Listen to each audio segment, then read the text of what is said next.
Hello everyone, I'm Rick Zanotti, and welcome to eLearnChat, where you always learn something new. We are back after a 2-week hiatus. It was summer break. Nothing much happens at the end of August, so we took some time off, and we are back, and we're looking forward to our next, fall season, or whatever it is, depending wherever you are. Joining me today is Leslie Price, coming to us from just outside London. She is with LearnAppeal.org.uk. Please go visit that site. It's a wonderful charity. They do good work, and they're hopefully trying to expand right now. Hi, Leslie. How are you doing? I'm doing very well, and I apologize in advance if anybody listening to the show hears noises and everything in the background, because on a Thursday, I look after my grandson, and his mummy will be coming to pick him up within the next hour. But until then, Torrin, a good Gaelic Celtic name meaning chief, is king of the roost. Sounds good. And joining us in studio is Harold Muliati. He is the video producer for the show. Our guest today, it's Eric Kimori, coming to us from the far reaches of East Africa in Kenya. He's joining us for his second show. Here we go.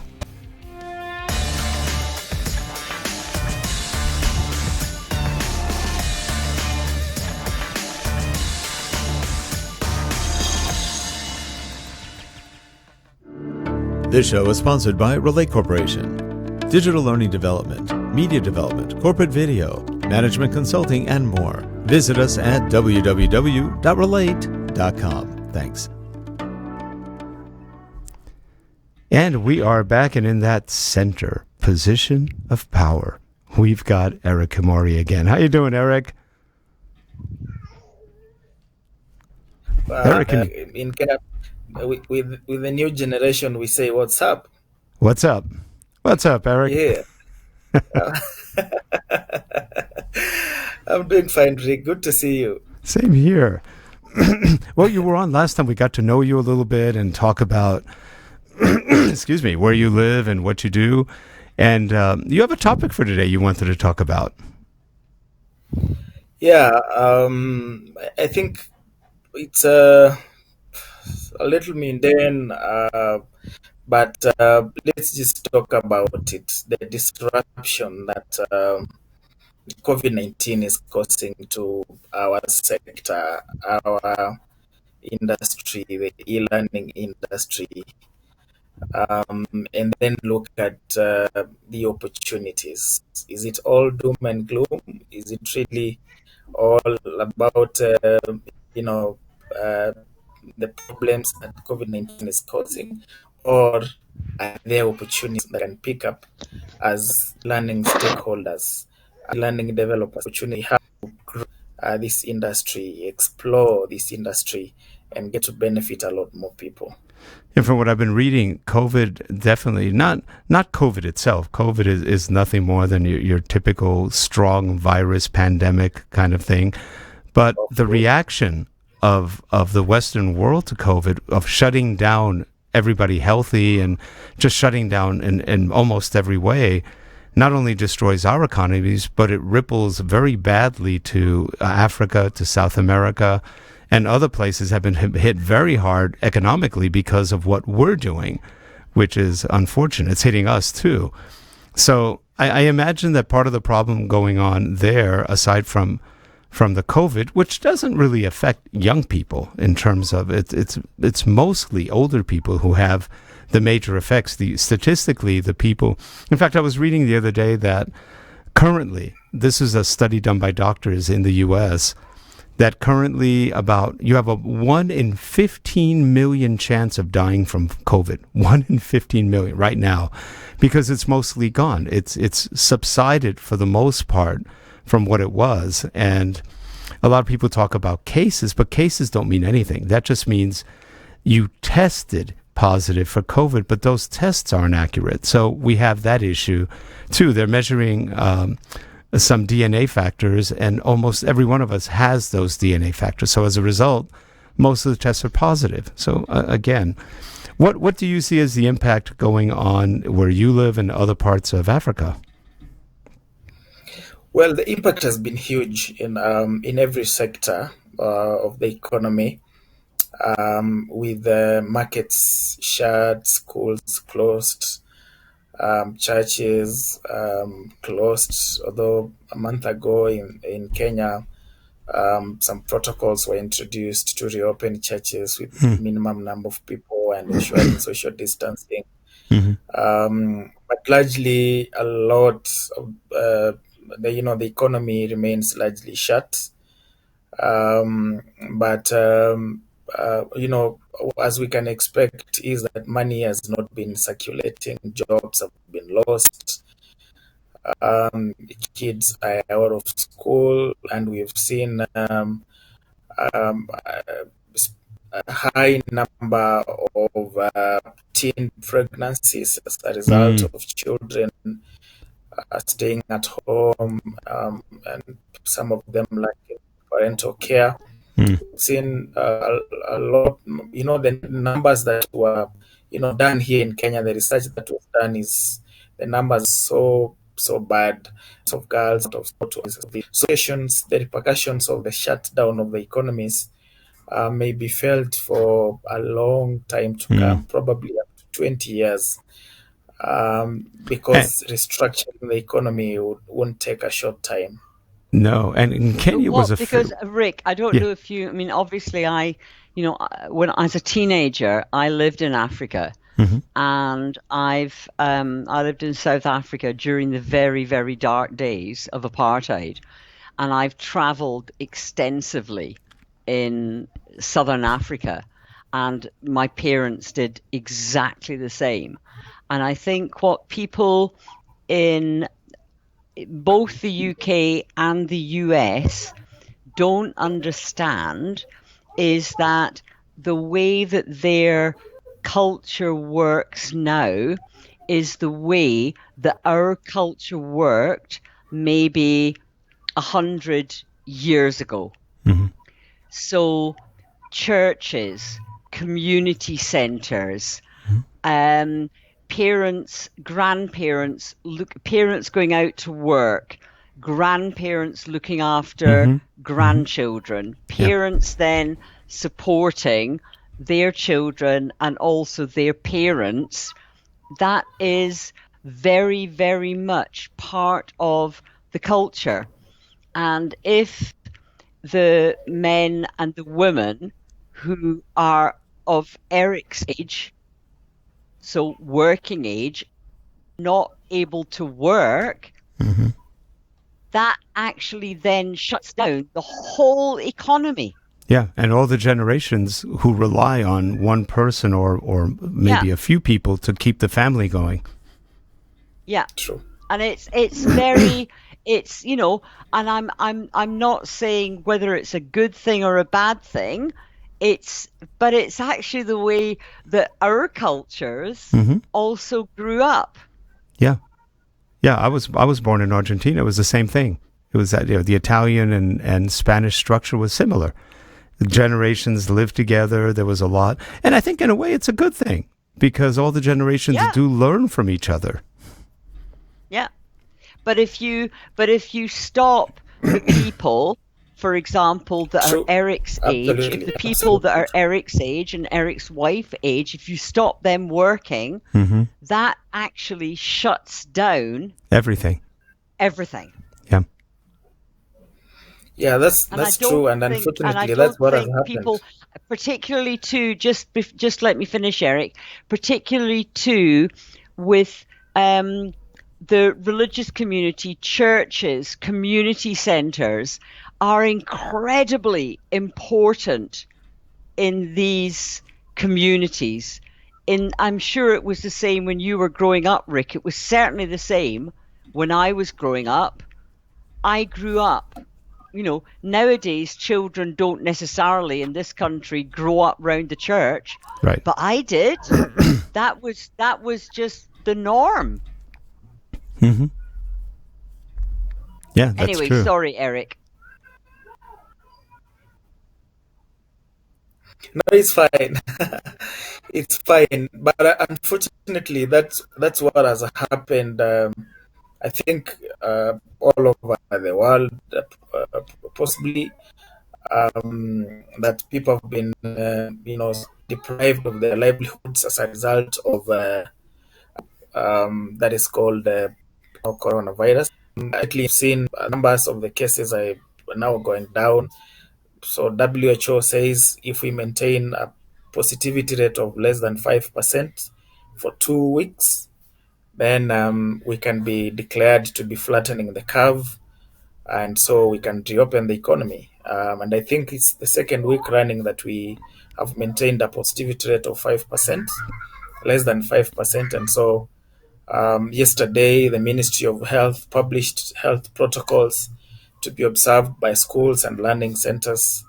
So we are anticipating that the schools, learning centers, and universities, colleges will be reopened anytime, possibly from the beginning of next month. Now, Eric, are they doing things like they're doing some education in the school, some education at home online, or are they going straight totally to school?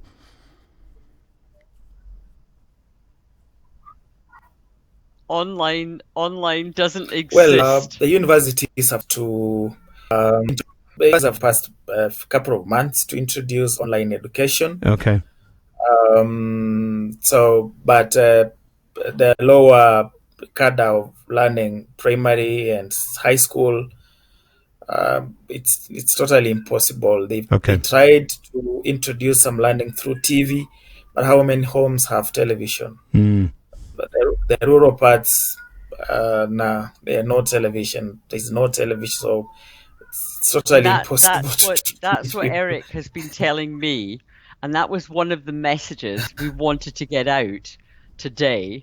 That Eric was saying that even on TV, people say, "Oh, and if you want more information, you can go online." Except that nobody can go online. It literally, that's why we deployed the very first capsule that we ever did in Eric's community. That's because there is no online. Now, let me ask you, Eric, people don't have a lot of online, excuse me, or access to the web or whatever, but what about on phones? Almost everybody has a phone, correct? Yes, but not everybody has a smartphone. Okay, true. Yeah, so the difference is the smartphones. People, almost everybody is connected. The connectivity now is way above 90%. Okay. But people are using their mobile phones to, basic communication, SMS, to message and things like that, voice right? Call. Because, and part of this, Rick, is because the data charges, if they actually want to access, although they potentially could access the internet from their phones, the data charges are incredibly high. I remember Eric telling me about this elderly gentleman coming into the community centre where the capsule was, and he didn't want to access the learning on first aid because it had lots of videos. And he said, no, it will be too expensive. And Eric explained to him, no, there is no charge. It's free. And showed the elderly gentleman how to access it. And this elderly gentleman just said, it is true then. This is the magic miracle box that everybody has been talking about. Is this true, Eric?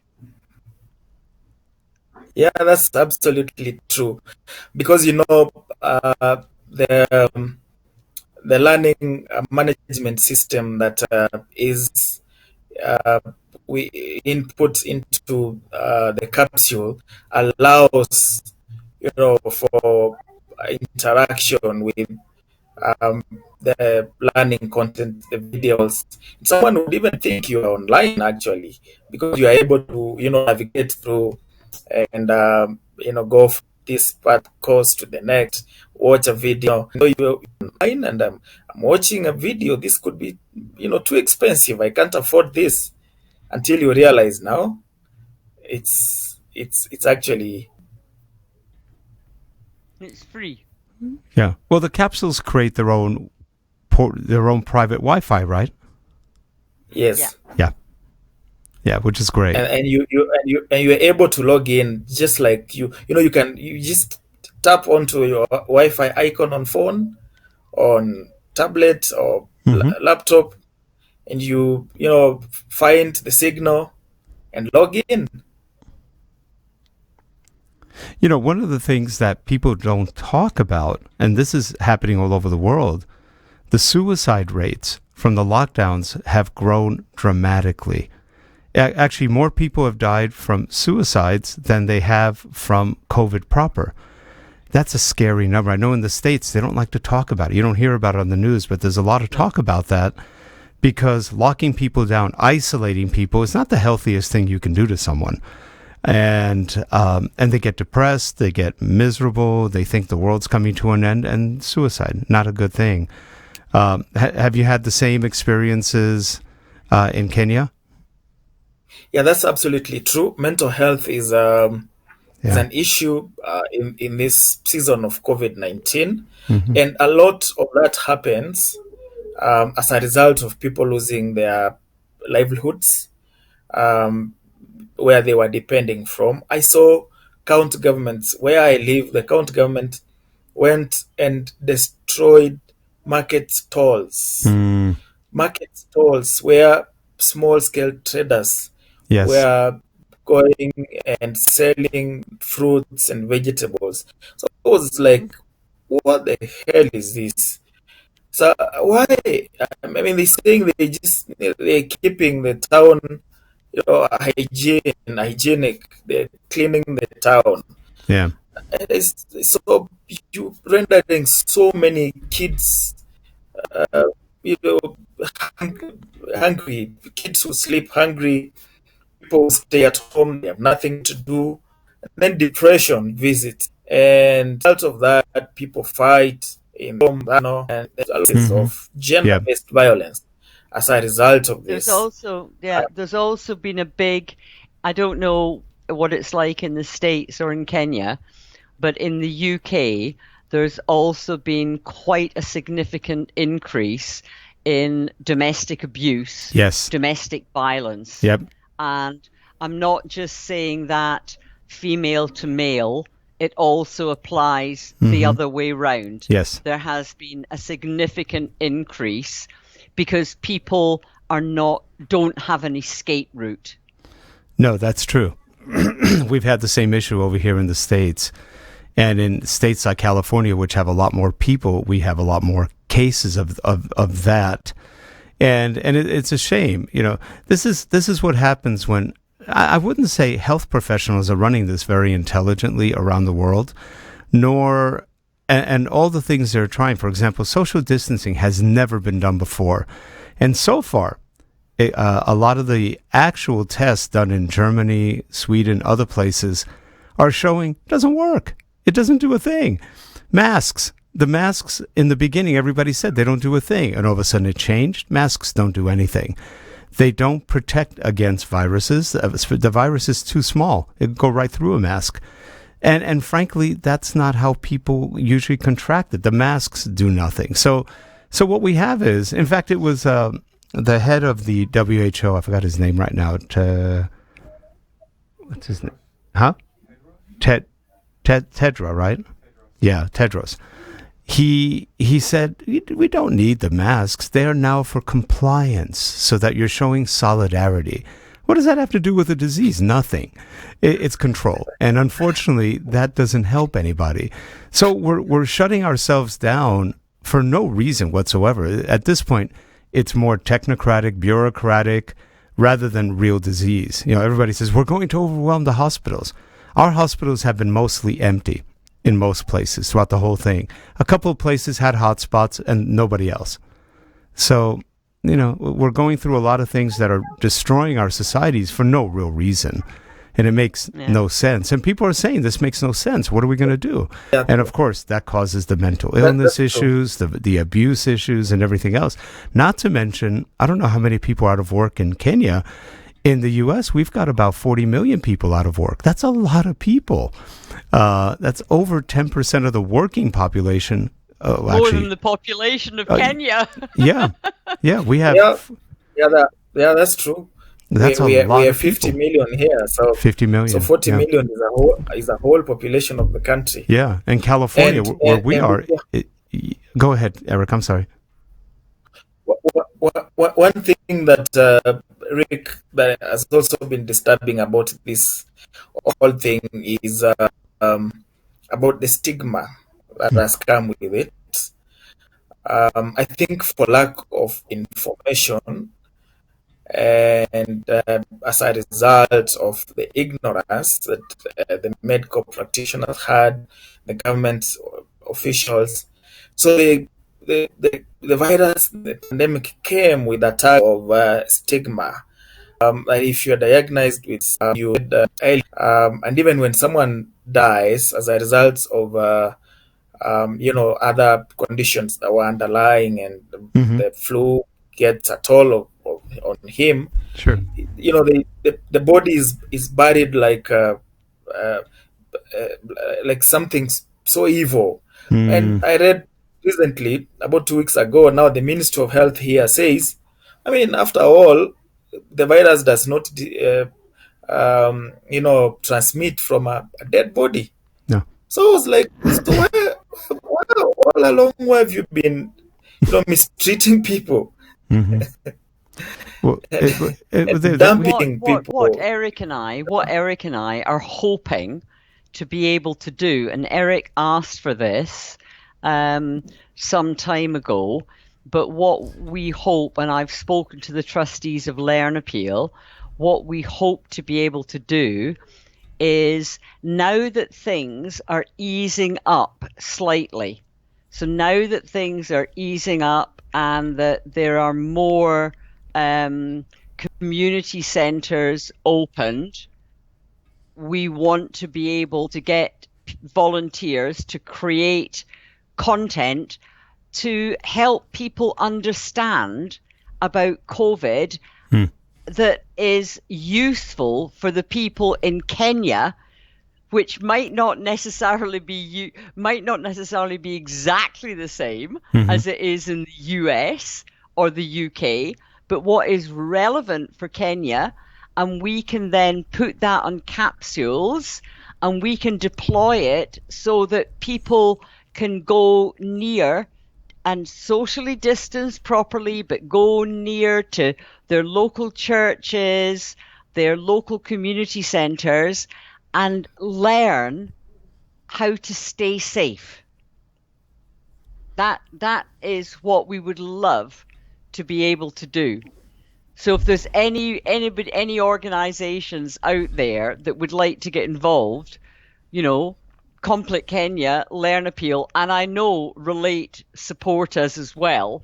So I'm sure we would all like to be able to do this, and we would then transfer that to other places as well. Yeah, it's a good idea. Absolutely. We can make it available, free of charge online.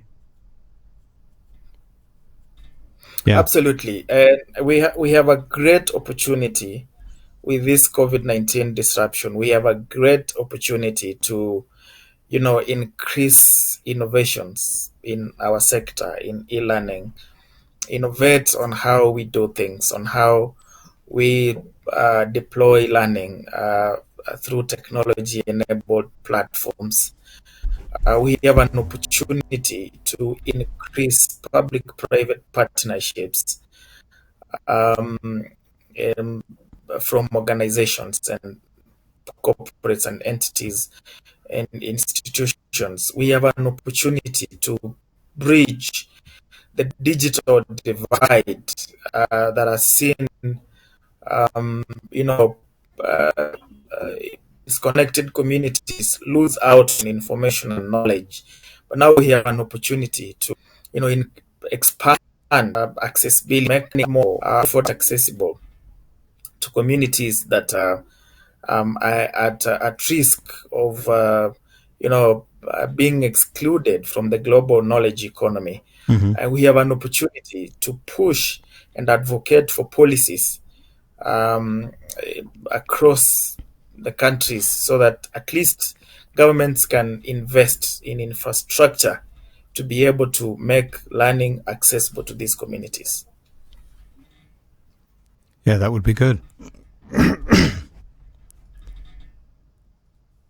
The only thing you have to be careful with is there's so much misinformation on the virus and on public health and things to do. Everything we've done for this virus has been completely the opposite of what anybody would normally have done. And most doctors have said this. And they're being censored everywhere for saying the truth. For example, why are you locking down healthy people? Nobody's ever done that before. You lock down those at risk, but not the healthy people. Why are we locking down economies? Why are we closing down? It makes no sense. So at that point, where's the real information?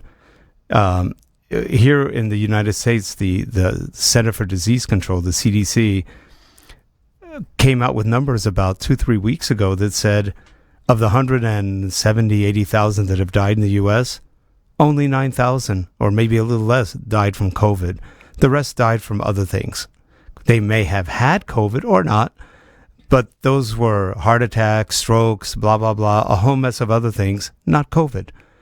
So now that the numbers are changed, we have a lot of politicians who don't want to see that. No, I don't believe that. So first you believe it when the numbers meet the narrative, but then when they don't, then we don't believe it. So those are issues that we have so much misinformation. You've got politicians involved for whatever reasons doing their thing. That's happening worldwide. And it makes no sense. If you look at Australia, which is having a horrible time right now with shutdowns and lockdowns, they've only had something like 500 people die in the whole country, and 80% of those were over 80 and 90. So who's really being affected? Not the normal people. These are the seniors, at-risk seniors with high ages. So that's my only concern with any kind of attempt. Rick, I wouldn't disagree with you. Yeah. But because everything is being locked down, what is actually happening is that people are being prevented from having access to learning. Right. Yep. So if we can do nothing else, and I'm not just necessarily saying it should only be about COVID, but if people are actually being told, stay at home, don't go out, don't do this, don't do that, don't do the next thing.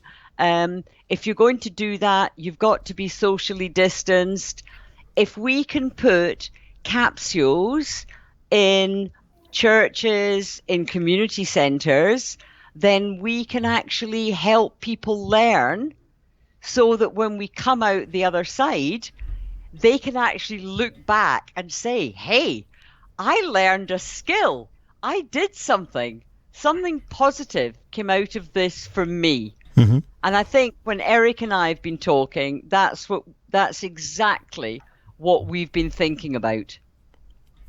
Yeah, that's true. And you know what, Leslie, what I'm thinking is, if we have resources today, if we have, a multinational organization coming to take up this challenge, we can deploy capsules to schools and translate the learning curriculum in schools into formats that can be accessed in the capsule, and children can learn for free using low cost tablets in schools.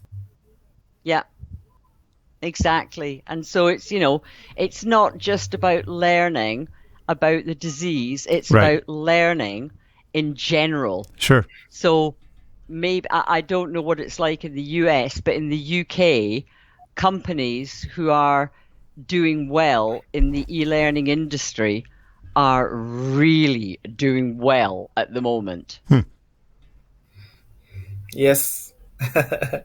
Yeah, that must be expected because after Yeah, all, I don't know. everything now is going virtual. I don't know what it's like in the US, Rick. I'm not sure. We hear of some people doing a lot in the school areas. Other people are doing more in corporate learning. But we haven't seen, at least we haven't seen a large impact in terms of business or anything else with this. I know a lot of other companies, they haven't really seen much of a change. Okay. It just depends. And it could be because the government isn't that involved in corporate. They're more involved in schools. And so you see more in the school arena from universities on down. And I think that's why we haven't seen that much, because we're not in those arenas. We're more in the corporate world. Yeah. So it's a little bit different. I think here corporations are trying to figure out how to stay remote and not go back to work. So that they're having that issue. It's an interesting one. But they need to think about, there is continuous learning for their Yes. staff and employees. So they need to think about that. Yep. And how they can benefit from e-learning and remote learning to continue Yeah. building the capacities of their staff. Yeah, and we're not seeing a ton of new remote e-learning. What we're seeing is more blended learning, where you have a lot of Zoom meetings, you've got a lot of teaching going on remotely. Not so much, like I said, e-learning, some e-learning, but the rest more teacher-guided blended learning, where you're mixing classroom training with maybe job aids, with maybe some other micro-learning, other things that they can get going on. But again, it depends. Now, children have it a little bit differently. For example, K through 12, they've got much better curriculums right now. They've got combinations of, let's say, Khan Academy. They've got videos, a lot of video training for kids. And so the kids who are actually going back to school in a blended mode, where they go back maybe 2 days a week to school and 3 days at home on iPads or whatever else they're using, they're having pretty good luck, because they're getting engaging learning, which is important, and they're learning things, and it's making sense. Now, most of those are not public schools. But I'm going to interrupt you there, Rick. Are they actually getting engaging learning? In some cases. Because this is not public school. There is a huge difference but in this the isn't skill set required Yes. to deliver Yeah. blended online Right. than there is to deliver standing up in the classroom. Yep. And I think that is another issue that's coming out. And at we're the seeing moment. it, and we're seeing a lot of the improvements not in the public sector. In other words, public schools, they're a mess. But in private schools and what they call charter schools, they're much more advanced in these methods. So they're getting actually fairly engaging learning. I know some that work with us who have kids, and they're saying, the training they're getting is actually pretty interesting. It's well thought out, and these are curriculums that have been around before COVID. They've been around for a while, and they've been using them successfully. Public schools, not so much. There you have a whole mess of other issues between political and economic and agendas, and all sorts of other things go different with public school. So there's right now kind of a two-tiered system, and public schools, for the most part, have not opened here. Not many of them. Some have. I would imagine it's the same in Kenya. Mm-hmm. The teachers don't have the skills to deliver what you call blended learning or live online learning. That is not happening at all. Okay. There are no skill sets, and there is no infrastructure to deliver that. So, for example, in Kenya, you don't have thousands of Zoom meetings with everybody either getting taught via Zoom or working on WebEx or whatever the different platforms are. There's not a lot of that going, if any, going on, correct? Yeah, there are Zoom. there largely workplace workshops. Okay. Not Because I would really for imagine schools. where Eric is now is, Eric, are you in a hotel talking to us now? And no, I'm at home. I stayed at home. I've just You're at kept the kids home. out. My goodness, you've managed to get connectivity at home. Yeah. It's not big connectivity, but it's something, right? Yeah, it's something small, quite a struggle, but it's working. If you can hear me, then it's working. Mm-hmm. And Yeah. when you consider that Eric is about 10,000 miles away from where we are, it's not bad. It's not bad, actually. It's pretty good. And also lives in a very rural area. Yeah. I know you call them villages, but 35, 40,000 people is a city. Here it's a Yes. city. It's a large village. And then you have a village nearby which has, I think, 70, 80,000. Those would be a number of villages to make up such a population. Okay. Yeah, those would be a number of villages to Yeah. make up thousands of people. Mm-hmm. But the area that I live in is largely densely populated. Okay. It's been a very fertile land Mm-hmm. until population outgrew the land. The land was overtilled, so productivity now is very poor. Mm. I think farmers have to rethink about their farming technologies, and possibly, you know, think more towards agro-processing and organic farming as opposed to traditional farming for them to make ends meet. Yes. Otherwise, productivity of the land now is quite as a result of overtilling because the land is generational. Mm-hmm. So people, when you have your sons, you subdivide your land to the sons, then the sons to their sons, and then the sons to the sons. So by the fourth, fifth generation, the land is no more. Eric, Small. Yep. Yes. I'm going to have to finish now, guys, because that is Natalie here. She's coming. She will come over near the camera so that Eric can see you and you can wave. There.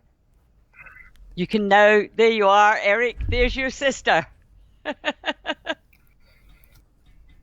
Hi, Natalie. Hi, Nat. Good to see you. Right. I'm going to have to go, guys. Well, we're So almost at. I'll We're actually at catch the up end of again time. We're at the soon. end of And time. lovely So chatting to you both. yep. Bye. And we're at the end of time. Bye, Leslie. And we're glad you could make it, Eric. It's a lot of problems we have in our world right now, and they're not going to be solved very easily. So we all have a lot of challenges ahead of us, good and bad. So, Eric, again, a pleasure having you on. And we will see you next time. And if you're watching the show, please subscribe, give us comments, feedback, let us know what you think. And we look forward to seeing you again next week. Have a good one, everyone. Thanks. Bye-bye. Bye. Bye, Eric. Thanks.